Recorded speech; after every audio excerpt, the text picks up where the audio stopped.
Assalamualaikum warahmatullahi wabarakatuh. Berjumpa lagi di video tutorial teknik komputer dan jaringan. Pada kesempatan kali ini, kita akan membahas tentang encapsulation data. Apa sih encapsulation data itu? Untuk lebih jelasnya, kita akan lihat simulasi encapsulation berikut. Kita lihat di model OSI-nya dulu. Di model OSI, kita bisa melihat ada beberapa lapisan.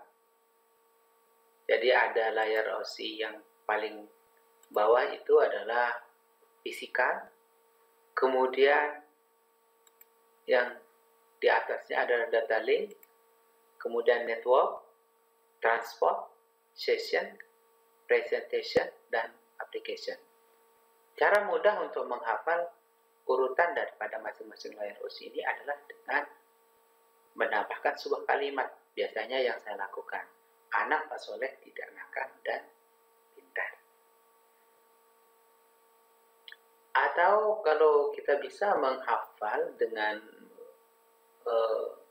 abjad-abjad di awal kalimat saja boleh, ya.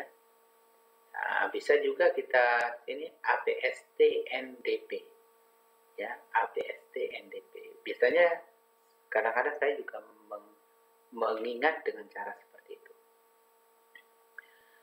Oke, setelah kita tahu urutan daripada masing-masing layar OSI ini, kita langsung saja ke encapsulation data untuk simulasinya.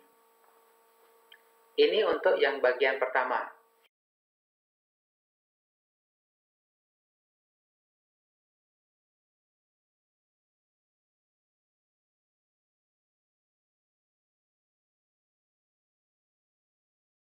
Oke, kita perhatikan.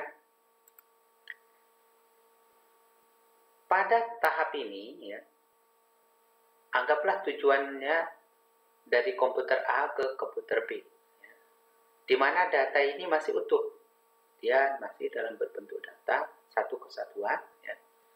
Kemudian kita sampai ke layar application, ya, yang paling atas, dia akan mendapatkan header. Begitu juga nanti pas dia nyampe ke layar presentation, kemudian session dan transport. Jadi masing-masing layar ini nanti memiliki header, ya. Jadi yang paling dekat ini adalah dengan data adalah header untuk application, kemudian yang ini presentation, yang ini session, dan yang ini transport. Kita lihat pergerakannya. Oke, jadi masing-masing layar OSI ini memiliki header di datanya. 1, 2, 3, 4, 5, 6, 7. Ya, tambah 8 ya di sini. Nah, setelah selesai ditambahkan sebuah header, ya, di bagian transport di layar low layer ini nanti akan dikirimkan sebuah sinyal network ke komputer tujuan. Ya. Nah, ketika data tersebut berjalan sampai di komputer tujuan, maka pada layar application, layar OSI yang paling rendah, itu ya, dia akan masuk ke sana, ya, melalui kabel port RJ45. Di situ adalah fisikal. Ya. Maka masing-masing header yang cocok itu, yang sesuai ininya akan masuk ke sana. Ya.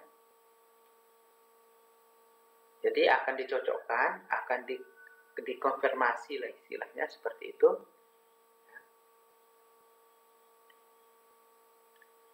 Jadi akan di encapsulation kembali, ya, sehingga proses header nanti satu persatu akan dilepas di setiap layar hingga kembali pada data yang utuh seperti pada awalnya. Oke, kita perhatikan lagi.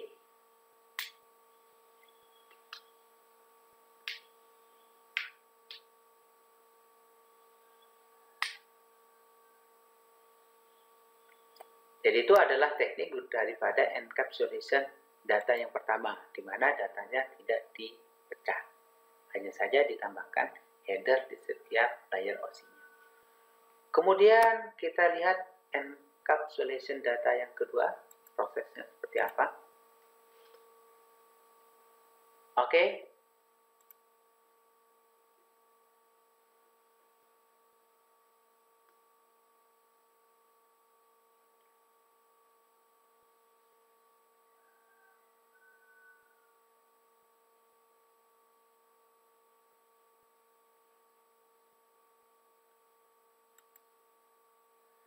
Ketika data sudah sampai pada lapisan session, maka data tersebut ini akan dipecah.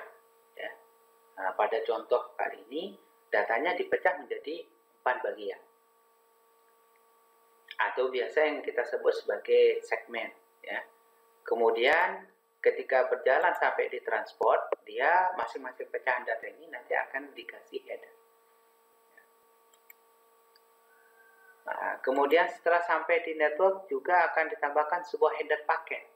Segmen-segmen yang tadi, ya, segmen-segmen yang diubah, yang paket data tadi yang sudah diubah menjadi segmen itu diubah lagi menjadi sebuah paket yang diberi header.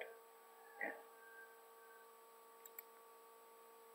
Kemudian diubah menjadi frame ketika nyampe di bagian data link. Ya. Dan ketika nyampe di physical, maka frame tadi itu diubah menjadi sebuah bit data. Dan setiap bit itu secara otomatis dikasih header. Ya, konsepnya di sini masih sama. Di setiap session, ya, yang dimulai dari di setiap layar OSI, ya, yang dimulai dari lapisan session itu sudah dikasih sebuah header.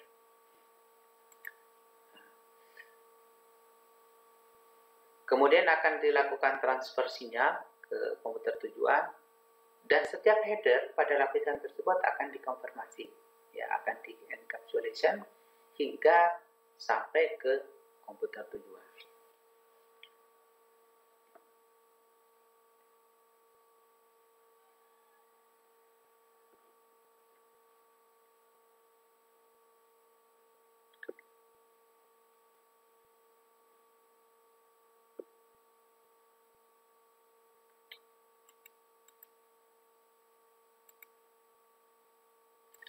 Oke, di sini bisa kita simpulkan bahwa proses encapsulation data yang kedua ini, ya, metode yang kedua, di mana data tersebut akan dipecah di bagian session, kemudian di bagian transport akan dijadikan sebagai segmen, ya, dipecah menjadi dari data menjadi segmen, ya, kemudian akan dipecah menjadi sebuah paket data, kemudian frame dan bit data di bagian fisikal. Ya, sehingga nanti ketika melewati komputer tujuan, maka masing-masing header di setiap lapisan tadi akan di encapsulation hingga sampai ke komputer tujuan. Oke, itu kesimpulan kita pada pelajaran kali ini. Ya. Sampai jumpa pada video tutorial selanjutnya, dan terima kasih atas segala perhatian. Assalamualaikum warahmatullahi wabarakatuh.